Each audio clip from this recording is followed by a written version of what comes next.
सभी भक्तजनों को मेरा निवन प्रणाम। राम राम, जय श्री कृष्णा। पूनम सिहाग की दुनिया में आप सभी का बहुत बहुत स्वागत है। जांबा पुराण रामोजी सुराणा के प्रति शब्दोपदेश। ओम क्रोड़ गौ जे तीरथ है दानो, 5 लाख तुरंगे में दानो, कण कंचन पाट पटम्बे रे दानो, गजगेवर हस्ती अति बैले दानो, करण ददीची सिर बैले राजा, श्री राम जो बहुत करे आचारू, जा जा वाद विवादी अति अहंकारी, लब्ध सहवादी कृष्ण चरित बिन नहीं उतरबा पारू। नाथोजी उवाच। श्रीदेव जी के पास सभी प्रकार के लोग, कोई शंका निवारण के लिए, कोई ज्ञान की प्राप्ति के लिए, कोई धन के लिए आया करते थे। हे शिष्य, एक समय बिश्नोइयों की जमात शहर नागौर किसी कारणवश गई थी। वहाँ जमात से रामोजी सुराणा की भेंट हुई। वह बिश्नोइयों से विवाद करने लगा, कहने लगा कि जाम्बोजी तुम्हें शुद्ध आचरण, आचार विचार, शुद्ध क्रिया कर्म बतलाते हैं तथा विष्णु का भजन करना बतलाते हैं। इससे क्या तुम्हारी मुक्ति हो जाएगी? क्या आप लोग स्वर्ग पहुंच जाओगे? यह कोई धर्म नहीं है।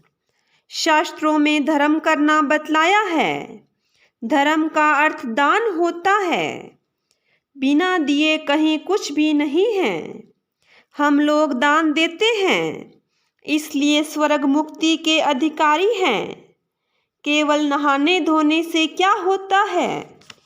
मछली जल में ही रहती है।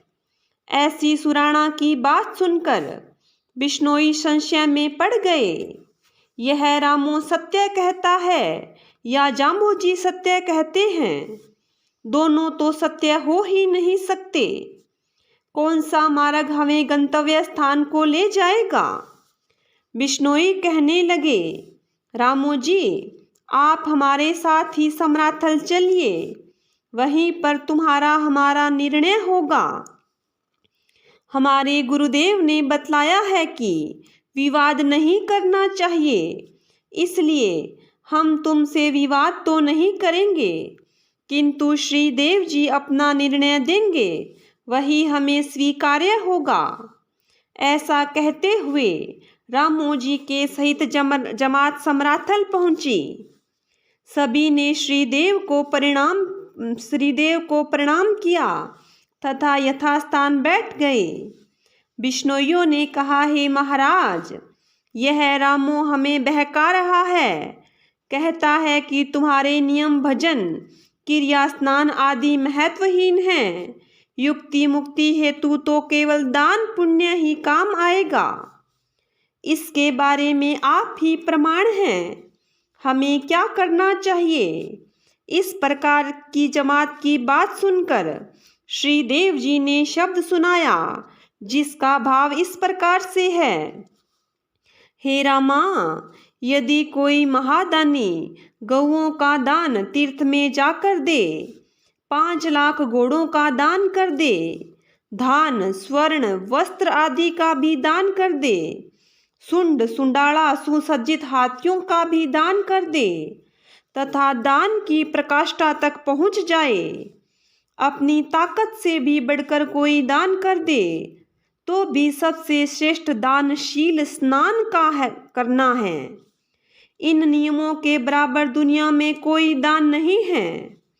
कर्ण, दधीची, शिव और बलि राजा, ये सभी महान दानी थे तथा राम की तरह सभी मर्यादा का पालन करने वाले थे, किंतु पूर्णतः धार्मिक धर्म के मर्म को समझने वाले नहीं थे।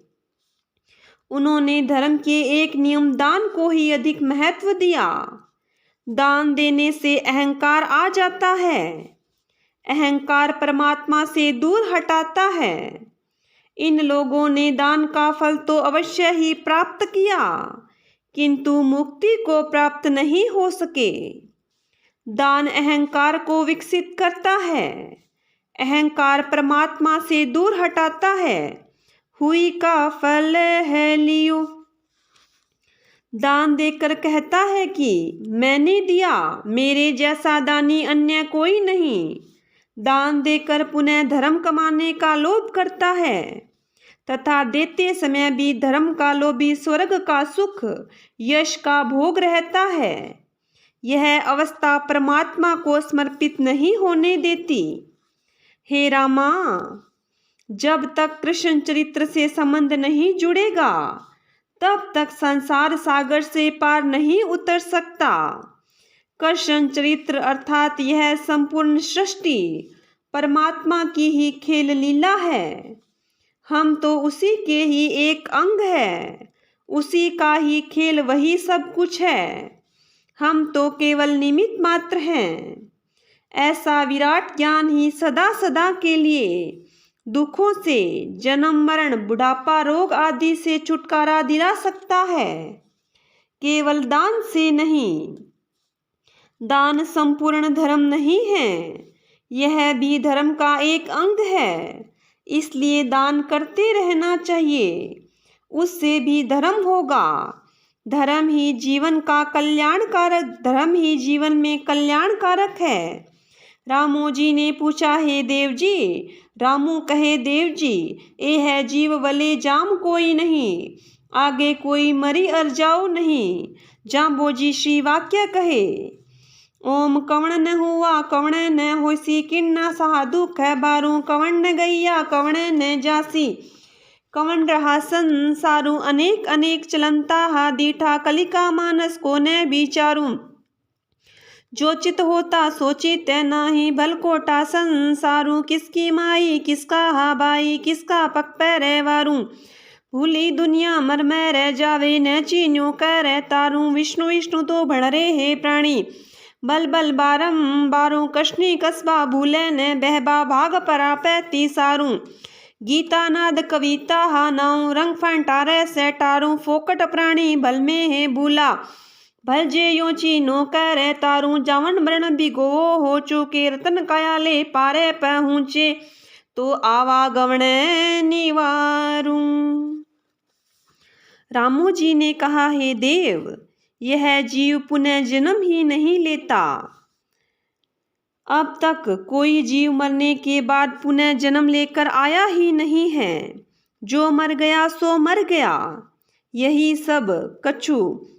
सब कुछ समाप्त हो जाता है।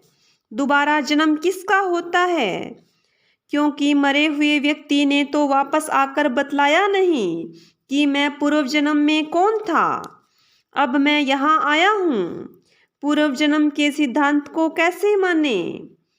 इसलिए इस जन्म में यश, कीर्ति, धन धान्य संपन्न होकर सुख प्राप्त कर लेना मेरी समझ में तो पर्याप्त है, आगे कुछ भी नहीं है। रामे की बात को श्रवण करके श्री जम्बेश्वर जी ने उपर्युक्त शब्द सुनाया, हे रामा, इस संसार में कौन नहीं हुआ, अर्थात बड़े बड़े राजा महाराजा, ऋषि मुनि तथा अन्य भी छोटे बड़े जन्म लेकर आए हैं। ये लोग कहाँ से आए हैं? यदि सभी जीव मरने के पश्चात पैदा ही नहीं होते तो नए कहाँ से आते? वे ही जीव जिनका शरीर जीर्ण शीर्ण हो गया, उसे छोड़कर नया धारण करके आते हैं, जन्म लेते हैं। अब तक जो आए हैं आगे भी वही कर्म चलता रहेगा, तथा जो आ गए हैं वे भी संसार में स्थिर कहाँ रहेंगे, चले ही जाएंगे। पुनः नए बनकर लौट आएंगे, किंतु पूर्व जन्म की उन्हें याद नहीं रहती है, तो ये कैसे बतलाएंगे? ऐसा स्मरण न रहना ही ठीक है, ऐसा तुम स्वीकार कर लो, अन्यथा यह जीवन नहीं जी सकोगे। पूर्व जन्म इस जन्म में अनेकानेक उपद्रव करेगा। हे रामा, मैंने अनेकानेक चलते हुए देखे हैं, इस संसार को छोड़कर चले गए और वापस भी आए हैं। इस प्रकार धारा जीवन मरण चल रहा है। इस कलयुग में मानव की तो क्या कथा कहें, सतयुग में भी नहीं ठहर सके। यहाँ पर तो क्षण भर का ही तो जीवन है। जो कुछ पहले था वह अब नहीं रहा, जो अब है वह आगे नहीं रहेगा। कुछ भी स्थायी नहीं है, सभी कुछ परिवर्तनशील है। कौन किसका भाई है, कौन किसका पिता है, दुनिया भूल में पड़ी हुई है। इसी मोह माया के बंधन में पड़ी हुई बार बार जन्म मरण को प्राप्त हो रही है। यही वासना ही जन्म मरण के चक्कर को चलाए रखती है। हे प्राणी, विष्णु का भजन कर, संपूर्ण जोर लगाकर एकाग्र चित्त होकर उसी से अपनी निष्ठा बल एवं मन लगावें। उसी में वही तुम्हारे जन्म मरण के चक्कर को काटेगा। सचेत होकर अपना जीवन यापन करें। जो भी भाग्य में होगा अवश्य ही प्राप्त होगा। संसार की वस्तुओं के लिए ज़्यादा चिंता नहीं रखना। गीता पढ़ें, वह भगवान की नादवाणी है। वह गीता किसी कवि की कल्पना मात्र कविता नहीं है। गीता ने ही तो अर्जुन के संशय मोह को काट डाला था। तुम्हारे संशय जनित मोह को भी गीता काट डालेगी, जैसे फिटकड़ी जल के मैल को काट डालती है। हे प्राणी, भूल में मत रहना, उस कर्ता का स्मरण कर, वही तुम्हारे जन्म मरण के दुखों को काट देगा। यह तुम्हारी रतन सदृश्य दिव्य काया, जीव इसे लेकर पार पहुंच जाएगा। सदा सदा के लिए तेरा जन्म मरण मिट जाएगा। रामू कह देव जी, विष्णु को जाप कितनी एक देर करा।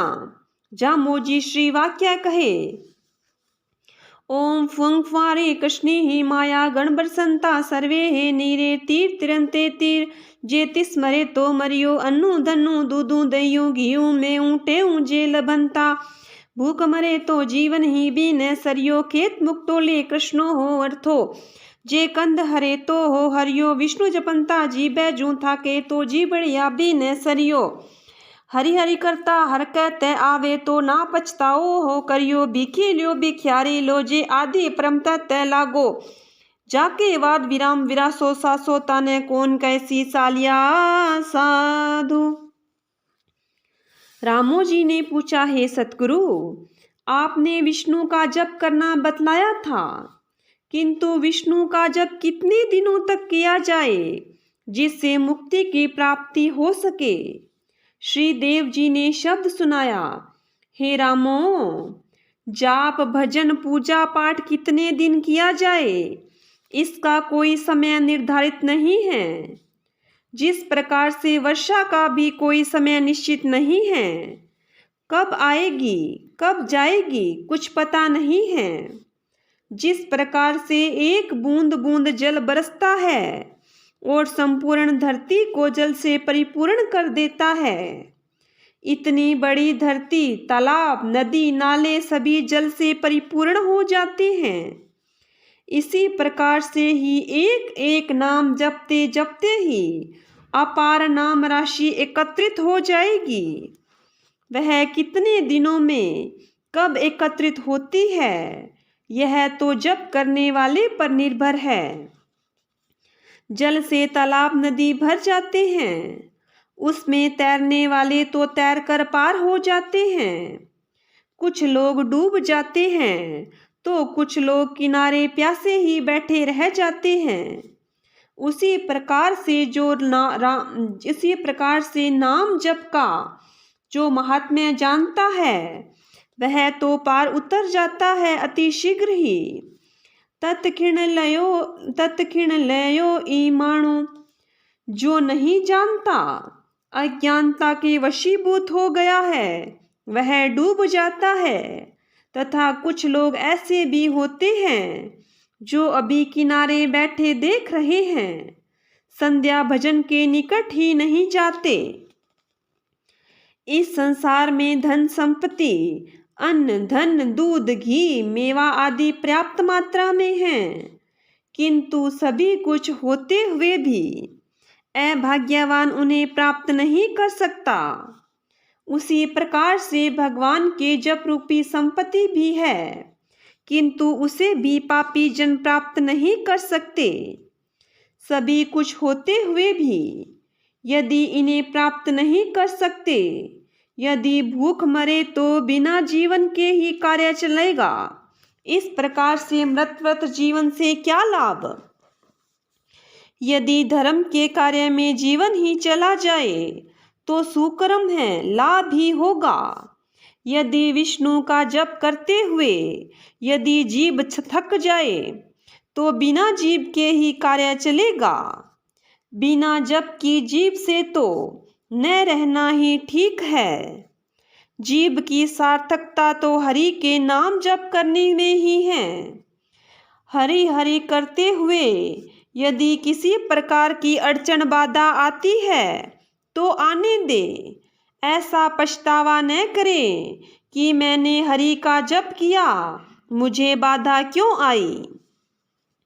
यदि भिक्षा भी मांगनी हो तो ऐसे मांगे जिससे जन्म मरण के दुख निवृत्त हो जाएं, तथा भिक्षा मांगने का अधिकार भी उसे ही है जिसने परम तत्व की प्राप्ति कर ली है। अब तक जो वाद विवाद, संशय, शोक, लोभ, मोह, ईर्ष्या आदि से ग्रसित है, उसे सालिया शुद्ध पवित्र ज्ञानी भक्त साधु कौन कहेगा। इस प्रकार से रामों को शब्द सुनाया। शब्द सुनने से संशय निवृत्त हुआ और अपने घर जाकर अपने कुटुंबी जनों को लेकर सम्राथल पर आया। श्री देव जी से पहाड़ लेकर बिश्नोई बना। बोलिए गुरु जम्बेश्वर भगवान की जय हो। बोलिए विष्णु भगवान की जय हो।